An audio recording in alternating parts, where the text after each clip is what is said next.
उसका नाम है वैदिक सभ्यता। कौन सा सभ्यता? वैदिक सभ्यता। इंपॉर्टेंट चैप्टर है आपके लिए, थोड़ा यहाँ पे पढ़िए आराम से, आपको याद होगा यहीं पे। जिस तरह आप लोग सिंधु घाटी सभ्यता को पढ़े, उसको वैदिक सभ्यता को पढ़ लीजिए। वैदिक सभ्यता का जो टाइम है 1500 बीसी से 600 बीसी, कितना है? 1500 से 600 बीसी काल में। इसको दो भाग में हम लोग बांटते हैं। पहला भाग ऋग वैदिक काल। कौन काल? ऋग वैदिक काल 1500 से 1000, 1500 से, और उत्तर वैदिक काल 1000 से 600, 1000 से 600 बीसी, याद रखिएगा। तो ऋग वैदिक काल 1500 से 1000 और उत्तर वैदिक काल 1000 से 600। वैदिक सभ्यता हम कितना भाग में बांटे? तो सीधा पूछेगा वैदिक काल तो 1500 से 600, लेकिन इसको जब दो भागों में बांटेंगे, ऋग वैदिक काल 1500 से 1000 और उत्तर वैदिक काल 1000 से 600। उत्तर वैदिक काल में लोहे का खोज हुआ। किसका खोज हुआ? किसका? तो पूछेगा लोहे का खोज। अब देखिए सिंधु घाटी सभ्यता कैसी सभ्यता थी? शहरी। कैसे? और वैदिक सभ्यता कैसी है? ग्रामीण। कैसी? वैदिक सभ्यता इसलिए कहा गया क्योंकि इस काल में वेद की रचना हुई। किसकी रचना हुई? किसकी? वेद से ही बन गया वैदिक। वेद से। तो वेद है हमारे 4। कितना वेद है? 4। कितना? अब आइए, वेद की रचना आर्यों के द्वारा किया गया। किसके द्वारा? इसलिए वैदिक सभ्यता को आर्य सभ्यता कहा गया, और वैदिक सभ्यता से पहले सिंधु घाटी सभ्यता है, इसलिए उसको अनार्य सभ्यता कहा गया। तो पूछेगा सिंधु घाटी सभ्यता को क्या कहा? अनार्य सभ्यता। कौन सभ्यता? क्या शोभा मैडम, आपका बैटरी डाउन है, थोड़ा बैटरी को हाई करके रखिए। सिंधु घाटी सभ्यता को कौन सा सभ्यता? अनार्य। कौन? वैदिक सभ्यता आर्य ने बनाया, लेकिन सिंधु घाटी सभ्यता को आर्य ने बनाया नहीं, इसलिए उस सभ्यता को कौन सा सभ्यता? अनार्य। कौन सभ्यता? याद रखिए, इस काल में वेद की रचना हुई। किसकी रचना? और वेद की रचना करने वाले आर्य थे। कौन? आर्य का श्रेष्ठ। आर्य का क्या होता है? श्रेष्ठ या पुरी। श्रेष्ठ या श्रेष्ठ या। अब सुनिए, आर्य ने जो वेद की रचना की संस्कृत भाषा में, किस भाषा में और किस नदी में? सरस्वती नदी में। किस नदी में? अब बताइए, वैदिक काल में जो प्रमुख नदी सिंधु थी, वो इस काल में भी प्रमुख नदी है, लेकिन सबसे पवित्र नदी कौन सी होगी? क्यों होगी? इसलिए होगी क्योंकि इस नदी पर ही वेद की रचना हुई। तो पूछेगी वेद का रचना किसने किया? आर्य ने। आर्य का अर्थ क्या होता है? श्रेष्ठ या कुलीन। आर्य इस भाषा में वेद की रचना की है। किस नदी के किनारे? किस नदी के किनारे? और वेद कितना है? 4। कितना पढ़ा है? 4। ऐसे याद कर लेंगे, वेद 4 है। और कौन? R S Y. R S Y. R S. R मतलब ऋग्वेद, आर मतलब एस मतलब वाई मतलब यजुर्वेद, और ए मतलब अथर्ववेद। ए मतलब ये जो तीनों वाला वेद था उसको हम वेद त्रयी कहें। क्या कहें? वेद त्रयी। 3 वेद। वेद त्रयी। वेद त्रयी मतलब 3, त्रयी मतलब, तो जो पहले का 3 वेद है उसको हम लोग वेद त्रयी कहेंगे। ऋग्वेद, सामवेद, यजुर्वेद। ऋग्वेद, सामवेद। और एक बात बताइए बच्चों, सबसे पहला वेद कौन सा है? सबसे पुराना वेद कौन सा है? सबसे बाद का वेद कौन है? कौन? और सबसे पुराना, सबसे नया वेद कौन सा है? तो पूछेगा सबसे प्राचीन तो ऋग्वेद, सबसे नया वेद कौन? क्लियर? अब आइए, अब एक बात हम बताते हैं। अब हम लोग थोड़ा ऋग्वेद में जो सप्त सैंधव प्रदेश कहा गया था, 7 नदियों का वर्णन है। कितना नदियों का? तो पूछेगा ऋग्वेद में ही सप्त सैंधव प्रदेश का वर्णन है, और जिसमें कितनी नदियों का चर्चा? 7। कितना? देखिए, सिंधु को हम लोग, सिंधु का पुराना नाम है इंडस। क्या नाम है? क्या नाम है? याद कर लीजिएगा, पूछेगा परीक्षा में। बताइए सिंधु का प्राचीन नाम? इंडस। चेनाब का अस्किनी। चेनाब का? चेनाब का झेलम। विपास का झेलम। झेलम। विपाशा बसु व्यास। विपाशा व्यास। विपाशा बसु का नया नाम क्या है? व्यास। क्या नाम है? क्या नाम है? याद रखिएगा। रावी का परोसनी। रावी का परोसनी। रावी का सरस्वती का सुरसती। सरस्वती का सतलज का सतुत्री। सतलज का सतलज का। एक बार सिंधु का इंडस। सिंधु का चेनाब अस्किनी। चेनाब झेलम। विपास का व्यास। विपाशा। रावी परोसनी। रावी सरस्वती। सुरसती। सतलज सुतुत्री। सतलज का सुतुत्री। कितना नदी? 7। कितना? और देखिए, इसके अलावा 4 अन्य नदियों का भी लोग था। अफगानिस्तान में 4 नदी था, हालांकि ये थोड़ा कम इंपॉर्टेंट है। तो पूछेगा कुर्मू। कुर्मू का नया नाम क्या? कुर्रम। क्या नाम है? गुम्बा काबुल। गुम्बा। गोमती का गोमस। गोमती का स्वाद का। तो ये नहीं भी याद करिएगा तो चलेगा, तो मैं काट दिया। अन्य नाम में सादी नारा। देखिए, प्राचीन नाम है, नया नाम गंडक। गंडक नदी का प्राचीन नाम क्या है? क्या नाम है? और घग्गर नदी का नया पुराना नाम धीरस्थधती है। क्या नाम है? धीरस्थधती। क्या नाम है? धीरस्थधती। धीरस्थधती। क्लियर? धीरस्थधती। है ना? धीरस्थधती। तो याद रखिएगा, गंडक का प्राचीन नाम सादी नारा। गंडक का प्राचीन नाम। तो ये कितना नदियों का उल्लेख है? 7। आइए, वैदिक काल में कुल 33 नदियों का उल्लेख है। कितना? पूछेगा पूरे वैदिक काल में कितना नदियों का उल्लेख हुआ? 33, जिसमें 25 नदियों का उल्लेख सिर्फ ऋग्वेद में। किस वेद में? किस वेद में? तो पूरे वैदिक काल में कितने नदी की चर्चा है? 33। 33 में 25 नदी का किस काल में? ऋग्वैदिक काल। वैदिक काल में दो भाग में बांटे थे, ऋग्वैदिक काल, उत्तर वैदिक काल। तो ऋग्वैदिक काल में कितना नदी? 25। कितना? और उत्तर वैदिक काल में 35, 8, 7 7 लिखा है? कहाँ लिखा? 25, 8, 33 होता है, 8 हो जाएगा। ये भगवान दे दे भाई। सबसे प्रमुख नदी कौन नदी? सिंधु नदी। कौन नदी? और सबसे पवित्र नदी सरस्वती नदी। कौन नदी? अब देखिए, इसको हम लोग माँ का दर्जा दिए। नदी तमा, मती तमा, देवी तमा। तो पूछेगा सरस्वती नदी का अन्य नाम क्या है? नदी तमा, मती तमा, देवी तमा। देवी है ना, देवी कौन है? माँ है। माँ कौन है? नदी है, इसलिए तो गंगा को हम लोग माँ बोलते हैं। बात बुझे? तो सरस्वती नदी का 3 नाम था, देवी तमा, मती तमा, नदी तमा। क्लियर? गंगा नदी की चर्चा पूरे वैदिक सभ्यता में एक बार है। कितना बार? कितना बार? बताइए, क्या सिंधु घाटी सभ्यता में गंगा नदी का उल्लेख था? नहीं था। यमुना नदी का 3 बार। यमुना, यमुना कितना बार? 3 बार। कितना? कितना? और गंगा को भारत का राष्ट्रीय नदी कहा जाता है, आपको पता होगा 2008 में। और इसकी लंबाई कितना? 2525। भारत की सबसे लंबी और बड़ी नदी कौन है? गंगा। और डॉल्फिन यहीं पे मिलती है। नहीं तो याद रखिएगा। थोड़ा बाबू आगे चलते हैं, फिर एक बार आपको रिवीजन करवा देंगे, घबराना नहीं है। आर्य ने जिस सभ्यता का निर्माण किया उस सभ्यता का नाम था वैदिक सभ्यता। कौन सभ्यता? तो पूछेगा वैदिक सभ्यता का निर्माण किसने करा? आर्य। आर्य श्रेष्ठ थे ना, कि नहीं थे? बिल्कुल श्रेष्ठ थे। अब आर्यों का आगमन के सिद्धांत में बहुत सारा विचार है, लेकिन एक बात ध्यान रखिएगा, आर्यों के आगमन का सिद्धांत सबसे पहले मैक्स मूलर ने बताया, और इन्होंने कहा ये मध्य एशिया से आया। किसने आया? तो पूछेगा आर्यों के आगमन का सिद्धांत किसने कहा कि ये मध्य एशिया से आया था? Max Muller. कौन है? देखो, मॉस से मैक्स, मॉस से मध्य, मॉस से मैक्स, मॉस से। तो मैक्स मूलर ने क्या कहा? मध्य एशिया से आया। कहाँ से आया?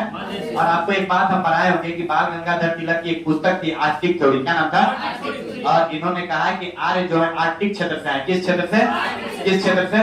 तो पूछेगा आर्कटिक थ्योरी का सिद्धांत किसने दिया? बाल गंगाधर तिलक। कौन तिलक? और बाल गंगाधर तिलक को याद है, बंगाल विभाजन के समय कहाँ भेज दिया गया था? वर्मा। कहाँ?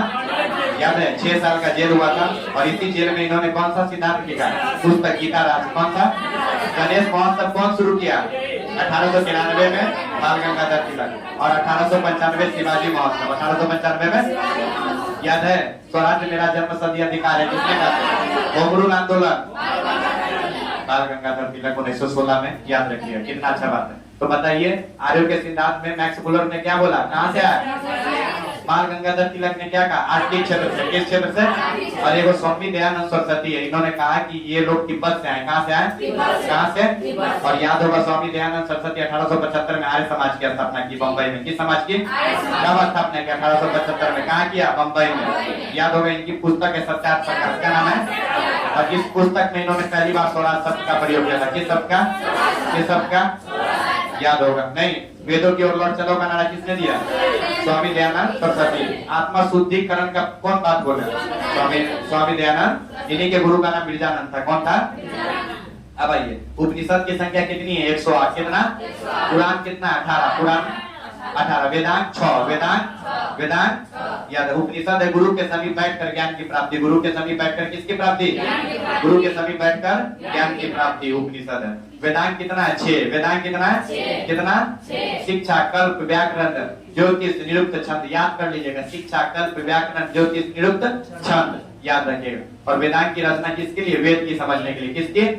पुराण की संख्या कितनी है? 18। पुराण की संख्या सबसे प्राचीन पुराण मत्स्य पुराण। कौन पुराण? कौन पुराण? याद रखिएगा। आप लोग जो भक्ति करते हैं, भगवान का भक्ति, वे श्वेतेश्वर उपनिषद में। कौन उपनिषद में? कौन उपनिषद में? कहते हैं भगवान हमारा मोक्ष दे दो, ये भी श्वेतेश्वर उपनिषद में। कौन सा उपनिषद? देखिए, भक्ति और मोक्ष की प्राप्ति का उल्लेख किस उपनिषद में? श्वेतेश्वर उपनिषद। आइए आइए, पूछेगा एक पुराणों की संख्या कितनी है? 18। कितना? सबसे प्राचीन पुराण मत्स्य पुराण। कौन पुराण? कौन पुराण? या देखिए, विष्णु पुराण का संबंध मौर्य वंश से। किस वंश से? मत्स्य पुराण का संबंध आंध्र सातवाहन से। किससे? किससे? देखिए, हम पढ़ा, न्याय गौतम ने दिया। न्याय किसने दिया? न्याय सांग कपिल, सांग योग पतंजलि, योग वैशेषिक कनाद, वैशेषिक वैशेषिक वैशेषिक। देखिए, पूर्व और उत्तर है। तो देखिए, पूर्व तो और उत्तर है। उत्तर 3 के लिए 5, 1 2 3 4 5। तो 3 के लिए 5। देखिए पूरब, पूरब है तो पूरब के लिए 2 के लिए 3, 2 के लिए 3 के लिए 4 भी याद कर सकते हैं। तो ध्यान रखिएगा पूरब, पूर्व के लिए 2 के लिए 3, तो पूर्व मीमांसा जैमिनी, पूर्व मीमांसा उत्तर मीमांसा बदरायन, उत्तर मीमांसा तो 2 3 2 मैडम 2 3 2 3 3 4 3 4 3 4 उत्तर मीमांसा बदरायन, उत्तर मीमांसा बदरायन। अब पूर्व मीमांसा जैमिनी, पूर्व मीमांसा नहीं बोलिएगा ना मैडम तो कॉमा में चले जाइएगा। चवार किसने, चवार, चवार फिर से एक बार देखो, न्याय गौतम, न्याय न्याय, संग कपिल, संग योग पतंजलि, योग योग्य नहीं है, योग योग पतंजलि, योग वैशेषिक कनाद, वैशेषिक पूर्व मीमांसा, पूर्व पूर्व जैमिनी, पूर्व 2 3 2 पूर्व 3 पूर्व मीमांसा। आप बोले 2 के लिए 3, 2 के लिए 3 के लिए 3 के लिए 4 बदरायन, पद पूछ देगा। उत्तर मीमांसा कौन दिया, बदरायन कौन। पूर्व मीमांसा जैमिनी, पूर्व मीमांसी चवार। विश्व का सबसे बड़ा महाकाव्य कौन है, महाभारत कौन है, जिसकी रचना किसने की है, महर्षि कृष्ण द्वैपायन वेद व्यास, महर्षि कृष्ण द्वैपायन वेद व्यास, द्वैपायन। तो महाभारत की रचना महर्षि कृष्ण द्वैपायन वेद व्यास ने की, जिसका पुराना नाम क्या है, जय संहिता। क्या नाम है, और याद रखिएगा महाभारत में कितना अध्याय, 18। कितने अध्याय और युद्ध कितने दिन तक चला, 18 दिन तक। युद्ध कितने दिन तक, याद रखिएगा 18 दिन तक। क्लियर। आर्यों के प्रिय पशु कौन थे, घोड़ा। कौन था तो आर्यों के प्रिय पशु घोड़ा थे, याद रखिए। आर्यों का विषय कौन था, घोड़ा। कौन था, जबकि प्रमुख देवता कौन थे, इंद्र। कौन थे व्यापार करने वाले व्यक्ति को पनी कहते थे। पूछेगा पनी क्या था, व्यापार करने वाला व्यक्ति। पनी कौन था, दुनिया का सबसे प्राचीनतम व्याकरण पाणिनि के द्वारा रचित अष्टाध्यायी कौन है, लिखवा है। पाणिनि द्वारा रचित कौन सा पुस्तक, अष्टाध्यायी, जिस पर टीका पतंजलि ने महाभाष्य के रूप में लिखा। पतंजलि ने। तो पूछेगा दुनिया का सबसे प्राचीनतम व्याकरण कौन है, अष्टाध्यायी कौन है, किसने लिखा, पाणिनि ने। किसने, जीवन भर जो विवाह नहीं करती थी उस महिला को अमाजू कहते थे। क्या कहते थे या सबसे प्रिय पशु कौन था, घोड़ा। कौन था, प्रमुख देवता इंद्र, प्रमुख देवता। व्यापार करने वाले व्यक्ति को क्या कहते थे, पनी। क्या कहते थे, पानी। सबसे प्राचीनतम व्याकरण कौन था, अष्टाध्यायी। कौन था अष्टाध्यायी। किसने लिखा, पाणिनि ने। किसने, और पतंजलि ने उस पे क्या लिखा, महाभाष्य के रूप में टीका। चलिए साकल बाइकल, याद रखिएगा, साकल और बाइकल। तो ये नहीं भी याद रखते हैं तो चलेगा, कोई बहुत ज्यादा इंपॉर्टेंट नहीं है। क्लियर। अब याद रखिएगा। पूछेगा सबसे बड़ा वेद कौन सा है, ऋग्वेद। कौन है, और सबसे पुराना वेद कौन सा है, सबसे पुराना वेद ऋग्वेद। सबसे बड़ा पुराना वेद कौन सा है, ऋग्वेद। इसमें 1028 सूक्त और 10,462 ऋचाएं हैं। कितना सूक्त है, 1028 सूक्त और 10,462 ऋचाएं हैं। सुनिए, इसमें प्रार्थना है, ध्यान रखिएगा। और यह आयुर्वेद से संबंधित है। किससे है, याद रखिए, आयुर्वेद। किस वेद से, पूछेगा प्रार्थना और आयुर्वेद का संबंध किस वेद से, ऋग्वेद से। किससे, इसका उपवेद है, उपवेद नहीं, इसका उपवेद है आयुर्वेद। कौन सा वेद है, याद रखिएगा। सुनिए, इसका जरूरत नहीं है। इसमें कितनी मंडल है, 10। कितने तो पूछेंगे, बताइए सबसे बड़ा और पुराना वेद कौन है, ऋग्वेद। कौन वेद, याद करना होगा तो याद कर लीजिए, बाल, किल, साकल और बाइकल। क्लियर, याद रखिए। इसमें किस पर जोड़ दिया गया, प्रार्थना पर, और किस पर, आयुर्वेद पर। क्लियर। इसमें कितना मंडल है, 10। कितना, 2 से 7 सबसे प्राचीन है। 2 से 7 1 8 9 10 बाद में जोड़ा गया। 1 8 9 10 बाद में जोड़ा गया। 1 8 9 10 और बाद में जोड़ा गया। ऋग्वेद की लिपि कौन सी है, ब्राह्मी। कौन सी, पूछेगा ऋग्वेद की और अशोक की भी लिपि कौन थी, ब्राह्मी थी। कौन थी। अब ये जो ऋग्वेद में 10 मंडल है, कितने मंडल है, 2 से 7 तक सबसे प्राचीन है, और 1 8 9 10 बाद में जोड़ा है। इसके लिए हम ट्रिक लिख देते हैं। देखिए, इसका एक ट्रिक है, ग्री वी वा अभाव। सुनिए बात, ये 2 से 7 तक के लिखे, 2 3 4 5 6 7। 2 से 7 जो सबसे प्राचीन है उसके लिए ट्रिक है, ग्रीवी वा अभाव। क्या नाम है, ग्रीवी वा अभाव। गिरी मतलब गिरी शब्द, गिरी मतलब गिरी शब्द, वी मतलब विश्वामित्र, वी मतलब याद रखिए, यही पूछेगा परीक्षा में। बताइए किस मंडल में गायत्री मंत्र का उल्लेख है? तीसरे मंडल में। किस मंडल में? और कौन भगवान को? सूर्य भगवान को। कौन भगवान को? कौन भगवान को? परीक्षा में यही पूछेगा। बताइए कि गायत्री मंत्र का उल्लेख क्या है मंडल में? तीसरे मंडल में। किस मंडल में? किस मंडल में? और गायत्री मंत्र का रचना किसने किया? विश्वामित्र। किसने? चौथा वामदेव। चौथा तो देखिए वी वा वा मतलब वामदेव, वा मतलब किससे? कृषि से। किससे? पांचवा अत्रि, पांचवा छठा भारद्वाज, छठा अब ये सातवां वशिष्ठ, गुरु वशिष्ठ। सातवां कौन है? कौन है? तो पूछा क्या मंडल में दशराग युद्ध का वर्णन है? सातवें मंडल में। कितने मंडल में? क्या मंडल में? और दशराग युद्ध परोसनी नदी पर लड़ा गया। किस नदी पर? परोसनी का नया नाम क्या है? रावी। क्या नाम है? क्या नाम है? याद रखिए यहाँ पर दो लोग थे, वो भरत जन के स्वामी, उनका नाम था सुदास। क्या नाम था? क्या नाम था? याद है। इनके गुरु वशिष्ठ थे। कौन थे? और इधर 10 जन के जो गुरु थे उनका नाम था विश्वामित्र। कौन था? इसके बारे में कहा जाता है देवता और राक्षसों के बीच में युद्ध हुआ था। देवताओं के राजा सुदास थे और राक्षसों के गुरु कौन थे? विश्वामित्र। इसमें सुदास जीत गए। कौन जीत गया? और जो भरत जन के स्वामी सुदास थे, इसी भरत जन पर नाम भारत पड़ गया। क्या नाम पड़ गया? एक ये भी किदवंती है कि भरत जन के स्वामी जो सुदास है, इन्होंने क्या किया कि 10 जन के जो मालिक है उनको हरा दिया विश्वामित्र, और भारत का नाम क्या पड़ गया? भारत। क्या नाम पड़ गया? नहीं। और एक और भरत के बारे में उल्लेख है, याद रखिएगा। तो याद रखिए पूछा क्या मंडल में दशराग युद्ध लड़ा गया? 7वें मंडल में। कौन मंडल में? और भरत जन के स्वामी कौन थे? सुदास। कौन थे? ये त्रिशुवंशु वंश के थे। कौन थे? त्रिशुवंशु वंश के। कौन वंश के? और 10 जन के स्वामी कौन थे? विश्वामित्र हार गए। विश्वामित्र और वशिष्ठ जीत गए। क्लियर? 8वां में है कर्ण। 8वां में कौन है? याद देखिए। 9वां बहुत इंपॉर्टेंट। 9वां में सोमरस, सोम मंडल। कौन मंडल? कौन मंडल? और यहीं पर सोमरस का उल्लेख है। कौन रस? कौन रस? इसी मंडल में एक व्यक्ति को कृषि कार्य करते हुए, और उसका पिता वैद्य है तथा माता आटा चक्की पीसने का काम कर रही है। मतलब कहने का मतलब है कि इस काल में, ऋग वैदिक काल में कोई जाति प्रथा नहीं था, कोई वर्ण व्यवस्था नहीं था। जिसको जो काम मिलता था वो करता था। देखिए वो जो व्यक्ति है वो क्या है? कृषि है। उसका पापा क्या है? वैद्य है। माता क्या है? आटा चक्की चला रही है। तो इसका मतलब एक ही घर में लोग को अलग अलग काम कर रहे हैं। तो पूछेगा क्या में मंडल में? 9वां मंडल। और सोमरस 9वां मंडल। सोमरस 9वां मंडल। 10वां मंडल जो इसके ऋषि हैं, जो पंडित है, उसका नाम है महामृत्यु। क्या नाम है? हर मंडल का देखिए है। तो अंगिरस धृतितमा है पहले मंडल में। दूसरे मंडल में कौन है? नहीं, तीसरे मंडल में विश्वामित्र। कौन है? चौथा में वामदेव। चौथा में? 5वां में अत्रि। 6ठा में भारद्वाज। 7वां में कर्ण।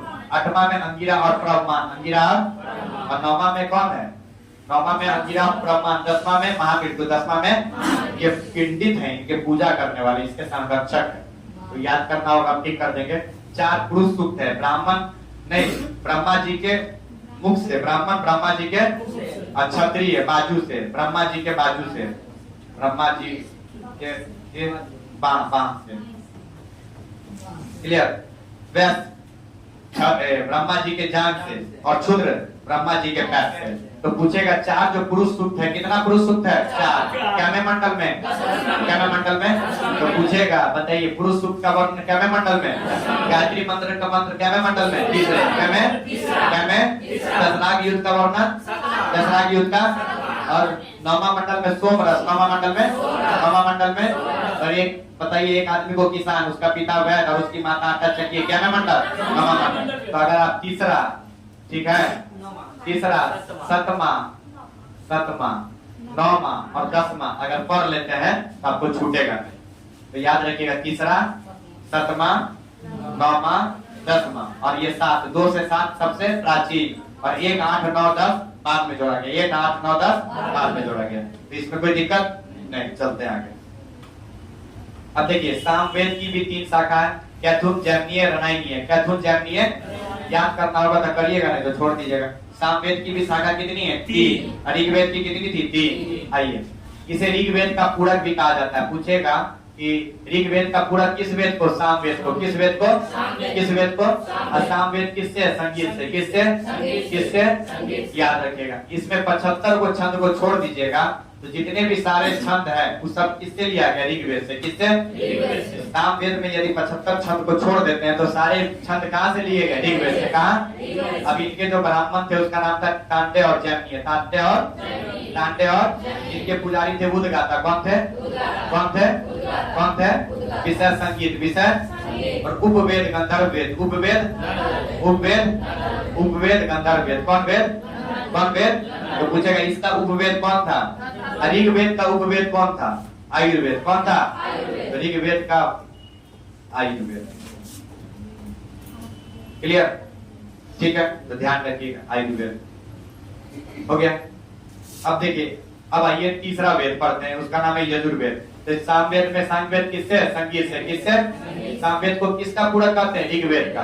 किसका? इनके ब्राह्मण कौन है? तांडे और जैमिनी। तांडे और इसके पुजारी कौन है? जो गा के सुनाएगा भगवान को खुश करेगा वही ना, याद रखिए। कौन? उदगाता। कौन? किस चीज से? संगीत से। किससे? इसका उपवेद कौन है? गंधर्व वेद। कौन? तो पूछेगा गंधर्व वेद किस चीज से संबंधित है? संगीत से। किससे? ऋग्वेद का पूरा किसे कहते हैं? सामवेद को। याद। तीसरा वेद पढ़ते हैं यजुर्वेद। कौन वेद? यजुर्वेद को दो भाग में बांटे हैं, शुक्ल पक्ष और कृष्ण पक्ष। शुक्ल पक्ष और, याद रखिएगा, शुक्ल पक्ष का संबंध 100 से शुक्ल और 100 से 7 पद। 100 से 7 पद। क्या नाम है? सबसे बड़ा ब्राह्मण 7 पद ब्राह्मण है। कौन सा ब्राह्मण? पूछेगा सबसे बड़ा ब्राह्मण कौन है? 7 पद ब्राह्मण। 7 पद ब्राह्मण का संबंध किस वेद से? यजुर्वेद से। किस वेद से? किससे? यजुर्वेद किस चीज से संबंधित है? यज्ञ और युद्ध से। यज्ञ और एकमात्र वेद जो गद और पद दोनों में लिखा गया। कौन वेद? तो पूछेगा गद और पद में लिखा जाने वाला वेद कौन सा? यजुर्वेद। कौन? याद रखिए, यज्ञ और युद्ध से संबंधित कौन वेद? यजुर्वेद। क्लियर? इसके ब्राह्मण 7 पद और 33। 7 पद और, देखिए, शुक्ल पक्ष के कौन ब्राह्मण? 7 पद और कृष्ण पक्ष के 33। कृष्ण पक्ष के, तो पूछेगा इसके ब्राह्मण का नाम क्या? 7 पद और 33। 7 पद और पुजारी अर्धवयु। पुजारी याद रहे। उपवेद धनुर्वेद। धनुर्वेद समझे, बच्चा में चलाए होंगे तीर धनुष। धनुर्वेद से एकमात्र वेद जो गद और पद में लिखा है। कौन वेद? यजुर्वेद। कौन वेद? याद रखिएगा, यजुर्वेद। इसको किस? अब आइए अर्थवेद। अर्थवेद की भी दो शाखा है, सौनक और पिपलाद। सौनक और इसके जो पुजारी है उनका नाम है ब्रह्मा। क्या नाम है? क्या नाम है? ब्रह्मा जी का काम है यज्ञ निरीक्षण करना। इसका जो उपवेद है शिल्प वेद। किससे? शिल्प मतलब क्या होता है? कला निर्माण। क्या होता है? और के लिए याद रखें, इसका रचना अथर्वा ऋषि ने किया। किसने? और इसके जो ब्राह्मण है कौन है? गोपद। कौन है? अभी बताइए, यजुर्वेद के ब्राह्मण कौन थे? अभी पढ़े 7 पद और 33। 7 पद। अच्छा बताइए, सामवेद के कौन थे पुजारी? उदगाता। कौन? सामवेद के उदगाता। यजुर्वेद के कौन थे? 7 पद और 33। 7 पद और अर्थवेद के कौन है? गोपद। कौन रचना किया? अथर्वा ऋषि। कौन रचना किया?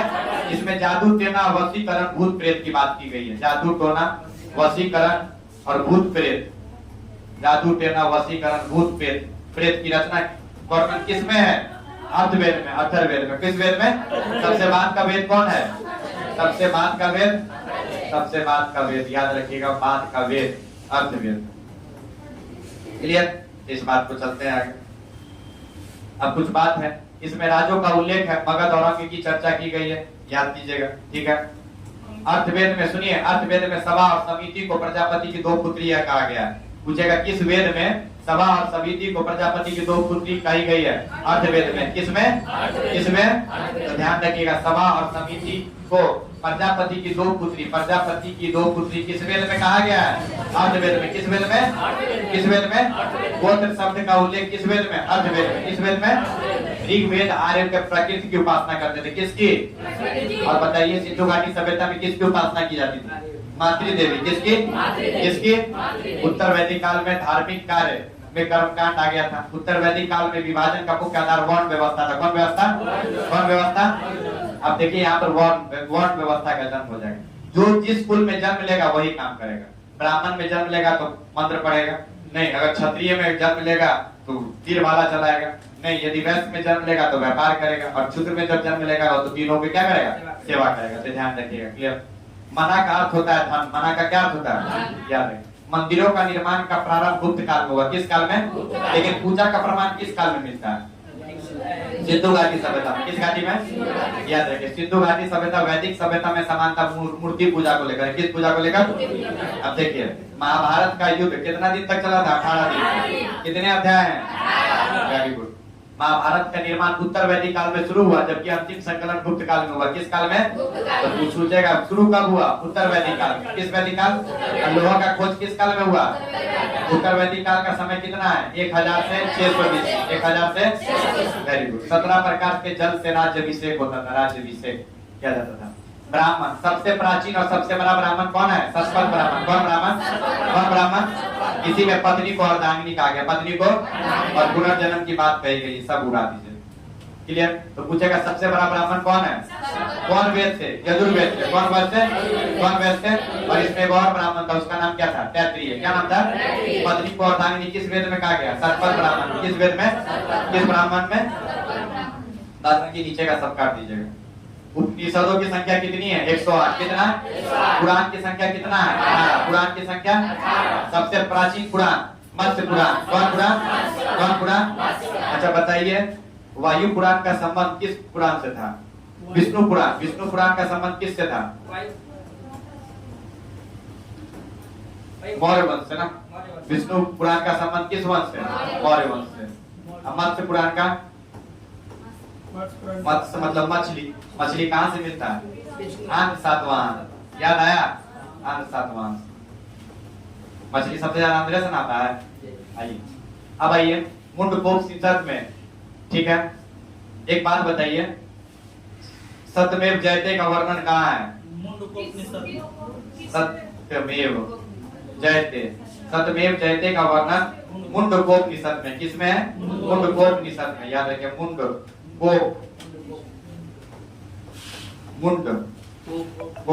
में। किसमें है? तो पूछेगा सत्यमेव जयते का वर्णन किसमें? मुंडकोपनिषद में। सत्य की हमेशा जीत होती है, इस बात को ध्यान रखिएगा। कौन कौन? ऋग वैदिक काल और उत्तर वैदिक काल। ऋग वैदिक काल 1500 से 1000, उत्तर वैदिक काल 1000 से 600। देखिए एक बात और देखिए, ऋषि मतलब ऋग वैदिक काल में पशुपालन होता था, और उत्तर वैदिक काल में जब आए तो कृषि शुरू हो गया। क्लियर? कृषि का प्राचीनतम शाख कहाँ से मिला? मेहरगढ़, बलूचिस्तान, पाकिस्तान से। और पशुपालन का शाख कहाँ से मिला? मध्य प्रदेश के आजमगढ़ और राजस्थान के बागौर। मध्य प्रदेश के आजमगढ़ और राजस्थान के बागौर। और कृषि का शाख कहाँ से मिला? मेहरगढ़, बलूचिस्तान। मेहरगढ़, बलूचिस्तान, पाकिस्तान में। भारत में कृषि का शाख लोहारदेव, संत कबीर नगर, लोहारदेव, यूपी। याद रखिए। अब देखिए, इस काल में समाज पितृसत्तात्मक था, और इस काल में भी समाज क्या था? पितृसत्तात्मक। पुत्र जन्म के लिए यहाँ प्रार्थना होता था। समझ में? यहाँ भी स्त्रियों की दशा लेकिन फिर भी अच्छी थी। जैसे विश्वहारा, अपाला, घोषा जैसे स्त्रियां जन्म ली। इसको याद करने की जरूरत आपको नहीं है, मैं काट रहा हूँ। इस काल में स्त्रियों की दशा थोड़ी गिरने लगी, तो कोई जरूरी नहीं है सबको। गार्गी भी थी, कात्यायनी थी, इसको आपको याद करना है नहीं। चलते हैं आगे, इसको नहीं पढ़ना है। इस काल में स्त्रियां सभा और समिति में भाग ले सकती थी, और अपने मन से उनको वर चुनने का अधिकार था। स्वयं से वो विवाह कर सकती थी, किसके साथ भी। यज्ञ कार्य में उनको भाग लेने का अनुमति था। लेकिन जैसे जैसे विकास होने लगा, उत्तर काल में आप महिलाएं यज्ञ में भाग नहीं ले सकती थी, अपने मन से वर को नहीं चुन सकती थी, तो यज्ञ पे रोक लग गया। अब सुनिए, इस काल में पशुपालन था, इसका मतलब गाय की प्रधानता थी। गाय के प्रमुख को गौपति कहते थे। गाय के प्रमुख को आप बताइए, इस काल में गाय के लिए तो युद्ध होगा, तो गाय के लिए जो युद्ध होता है उसका नाम गविष्टि है। क्या नाम है? क्या नाम है? और गाय का जो दोहन करने वाला था उसका नाम था दुहित्री। क्या नाम था? क्या नाम था? और जो गाय समय का जो माप था, जो समय हम लोग बताते उसको बोलते थे, समय का जो माप था उसको बोलते थे नहीं, गोधूली। क्या नाम था? अभी हम लोग बोलते हैं गोधूली काल में उठना चाहिए, सुबह प्रात में उठना चाहिए। तो ये गौ से भी है। तो पशुपालन में गाय ही हमारी माता है ना, तो गाय के प्रमुख को क्या कहते हैं? गौपति। क्या? और जो गाय के लिए युद्ध होता था उसको क्या कहते हैं? गविष्टि। क्या? और गाय का दोहन करने वाले को दुहित्री। क्या नाम है? अब यहाँ पर पशुपालन की जगह उत्तर वैदिक काल में कृषि ले लिया। क्यों लिया कृषि? क्योंकि इस काल में लोहे का खोज हो गया। किस काल में? उत्तर वैदिक काल में लोहे का खोज हुआ। तो पूछेगा क्या ऋग वैदिक काल के लोग ये लोहे से परिचित थे? सिंधु घाटी सभ्यता के लोग लोहे से परिचित थे? तो किस काल में लोहे का पहली बार खोज हुआ? उत्तर वैदिक। अब जब लोहे का खोज होगा तो लोहे से हथियार बनेगा, और लोग एक दूसरे को काटेंगे, तो जमीन आएगा कि नहीं? आज भी जमीन के लिए देखते हैं, बाप बेटा को मार देता है, बेटा बाप को मार देता है। तो कृषि का खोज हुआ। कृषि किस पे होगा? भूमि। अब भूमि के पर हमको क्या कहेंगे? भूपति। क्या हो गया? और याद रखिएगा भूपति। अब कृषि के लिए लोहा चाहिए कि नहीं? लोहे का खोज हुआ जिसे श्याम अयस्क क्या क्या कहा गया? क्या कहा गया? श्याम। क्या क्या? श्याम अयस्क। कृष्ण अयस्क, श्याम अयस्क, जिसे श्याम अयस्क कहा गया। कृष्ण अयस्क तांबे, श्याम अयस्क कृष्ण अयस्क, जबकि तांबे को लोहित अयस्क कहा गया। तांबे को लोहित अयस्क। श्याम अयस्क या कृष्ण अयस्क, लोहे को क्या कहा गया? श्याम या कृष्ण, श्याम या। और तांबे को क्या कहा गया? लोहित अयस्क। तांबे को उल्टा है, तांबा को लोहित, फंस नहीं जाइएगा। तांबा को और लोहा को श्याम और कृष्ण, श्याम और। तो बताइए किस काल में पशुपालन था? ऋग वैदिक काल में। किस काल में? अधन्या कहा जाता था, अर्थात न मारने जाने वाली पशुओं की श्रेणी में रखा गया। हत्या करने पर मृत्यु दंड दे दिया जाता और देश से बाहर निकाल दिया जाता। क्लियर? ये बात थोड़ा ध्यान रखिए। इसमें थोड़ा ध्यान रखिए कि निष्क और सतनाम उत्तर वैदिक कालीन सिक्का था। पूछेगा निष्क क्या था? तो सिक्का था। सतनाम क्या था? सिक्का। रत्निन क्या था? तो 12 अधिकारियों का समूह था। तो ध्यान रखिएगा। अब पुरोहित क्या कहते थे? अधिकारियों में सर्वश्रेष्ठ। तो पूछेगा पुरारी क्या मतलब? पुरोहित कौन था? अधिकारियों में श्रेष्ठ। इसके बाद कुछ छोड़ दीजिए, ये सब उतना पढ़ने की आपको जरूरत नहीं है, देखा जाएगा क्योंकि बहुत सारा चीज आपको पढ़ना है। अब आइए ऋग वैदिक काल में जो धर्म था और उत्तर वैदिक काल में जो धर्म है उस थोड़ा को हम लोग देख लेते हैं। ऋग वैदिक काल में जो सबसे प्रमुख देवता थे इंद्र। कौन थे? उनके लिए 250 शब्द प्रयोग। कितना? तो पूछेगा ऋग वैदिक काल के सबसे प्रमुख देवता कौन थे?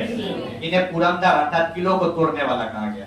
क्लियर? इन्हें वर्षा का देवता कहा गया और भौतिक सुख का देवता। इंद्र के लिए पूछेगा ऋग वैदिक काल में सबसे प्रमुख देवता कौन थे? इंद्र। कितना शब्द? पुरंदर किसे कहा गया? इंद्र को। किला को तोड़ने वाला और वर्षा देवता भी तो इंद्र है, पते है। दूसरा देवता थे अग्नि। कौन थे? इनके लिए कितना शब्द? कितना? याद रखिएगा। इन्हें ऋग्वेद का जो पहला मंत्र है अग्नि को ही है और इनकी ही पत्नी है स्वाहा। नहीं बोलते ओम भूर्भुवः स्वाहा, ये स्वाहा इनकी ही पत्नी है। किनकी? अग्नि की। इन्हें मध्यस्थ देवता भी कहा जाता था। पूछेगा परीक्षा में मध्यस्थ देवता किन्हें कहा जाता है? किन्हें? अग्नि। 1400 BC में बोगाज कोई अभिलेख में इसकी चर्चा की गई है। इसकी चर्चा है, याद रखिएगा। इसके स्थान पर नतास्य देव का उल्लेख है जिसकी तुलना अश्विन चिकित्सा देव में किया जाएगा। तो पूछेगा बोगाज कोई अभिलेख का संबंध किस चीज से? तो बोगाज कोई अभिलेख का संबंध अग्नि से है जिसमें नासाध्य देव की जगह किसका किया गया? अश्विन या चिकित्सा। हम लोग अग्नि को भी तो चिकित्सा देवता के रूप में देखते हैं। देखिए काढ़ा पीते हैं पानी में उबाल। अग्नि क्या है? आपकी चिकित्सा स्वामी है। इसका ही वर्णन बोगाज कोई अभिलेख में। किस अभिलेख में? पूछेगा। क्लियर? बोगाज कोई अभिलेख। अब आइए एक और देवता है इनके। तो प्रमुख देवता कौन हुए? इंद्र। प्रमुख देवता कितना शब्द? 250। 250। ठीक है। अग्नि के लिए दूसरा कौन थे? वरुण।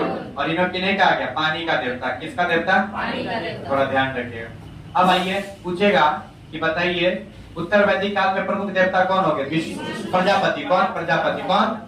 इन्हें ब्रह्मा कहा गया। क्लियर? दूसरे जो प्रमुख देवता थे उनका नाम था विष्णु। क्या नाम था? तो पहले पूछेगा उत्तर वैदिक काल के प्रमुख देवता कौन थे? प्रजापति। कौन? प्रजापति कौन थे? ब्रह्मा। कौन? दूसरे प्रमुख देवता कौन थे? विष्णु। कौन थे? और तीसरे थे पूषण जिसे महादेव या क्षुद्रों के देवता कहा गया। किसे देवता? तो पूछेगा पहला सब ऋग वैदिक काल के सबसे प्रमुख देवता कौन थे? इंद्र। कौन? दूसरा अग्नि। दूसरा तीसरा वरुण। तीसरा इन्हें नैतिकता का भी स्वामी कहा गया। नैतिकता का स्वामी किसे कहा गया? अब बताइए उत्तर वैदिक काल के प्रमुख देवता कौन थे? ब्रह्मा। ब्रह्मा को क्या कहा गया? प्रजापति। विष्णु को पालनहार। अब पूषण किसके कहा गया? महादेव। किसके देवता थे? क्षुद्रों के देवता। किसके देवा? क्षुद्रों के देवता। ध्यान रखिएगा।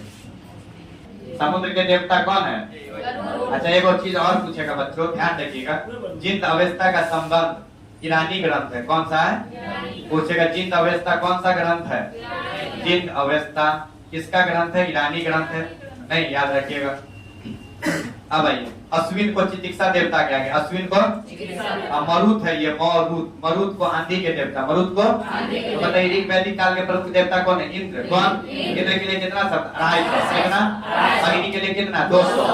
अग्नि के लिए 200 और वरुण के लिए 300। वरुण के लिए 3। और उत्तर वैदिक काल में प्रमुख देवता कौन थे? प्रजापति। ब्रह्मा। दूसरे विष्णु। तीसरे पूषण। तीसरे अब आइए यहाँ कुछ संस्था था, बहुत इंपॉर्टेंट है। सभा श्रेष्ठ लोगों की संस्था थे। पूछेगा श्रेष्ठ लोगों की संस्था का नाम क्या था? क्या? जिसको वर्तमान में हम लोग मंत्री परिषद कहते हैं। इनका काम न्याय करना था। क्या करना था? तो पूछेगा सभा श्रेष्ठ लोगों की संस्था थी कि कुलीन लोगों का, नीचे लोगों का? श्रेष्ठ किसका? श्रेष्ठ या सम्राट लोगों की संस्था कौन थी? सभा। कितना बार उल्लेख है? 8 बार। कितना बार? देखिए ना, 2 चौका 8, सभा, सभा है ना, सभा 2 8 2 8। अब पूछेगा समिति, आम जनता की सभा कौन थी? समिति कौन थी? कौन? तो याद रखिए, आम जनता की सभा समिति थी। कौन थी? तो बताइए श्रेष्ठ लोगों की संस्था कौन थी? सभा। श्रेष्ठ लोगों की संस्था? मंत्री परिषद कौन था? सभा। न्यायिक कार्य कौन करता था? आम जनता का सभा कौन था? समिति। क्या नाम था? क्या नाम था? और इसी के द्वारा राजा का चुनाव करता था। कितना बार उल्लेख है? 9 बार। कितने बार? इसके अध्यक्ष को ईशान करते हैं। क्या कहते हैं? क्या कहते हैं? सभा और समिति में स्त्रियां भाग ले सकती थी ना, लेकिन उत्तर वैदिक काल में आके क्या लगे? रोक। उत्तर वैदिक काल में अर्थवेद में सभा और समिति को किसका पुत्री कहा गया? किसका? ध्यान रखिएगा, सभा और समिति को प्रजापति की 2 पुत्री कहा गया। अब जिस तरह उत्तर वैदिक काल में हम लोग पढ़े थे कि 4 गो राजा था, नहीं, उसको हम लोग पढ़ते हैं उत्तर में राजा को विराट कहते थे। उत्तर में राजा को दक्षिण में भोज, दक्षिण में विभिन्न राजाओं का विभिन्न क्षेत्र में नाम।